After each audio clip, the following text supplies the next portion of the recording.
Salam hörmətli izləyicilərimiz, bugün sizi Almaniyanın avtomobil bazarına salamlayırıq.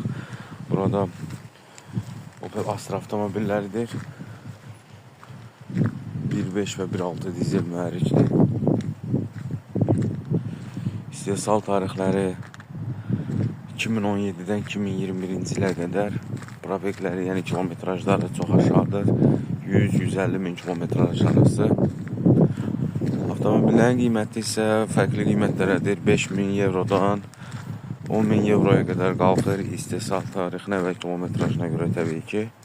Əgər belə bir avtomobil istəyirsinizsə, sizin üçün qısa bir zamanda alışını təşkil edib Meyvəli Gömrük terminalında təhvilini həyata keçirdə bilərik. Və bunu da sizin nəzərinizə çatdırmaq istəyirəm ki, əgər ki bir avtomobili istəyirsinizsə, həmin avtomobilin ban növünü, mühərrik həcmini və sürətlər qutusunu qeyd etməyiniz yetər ki, biz sizin üçün onu qısa bir zamanda təşkilini həyata keçirdək və Azərbaycan Meyvəli Gömrük terminalında təhvil verək.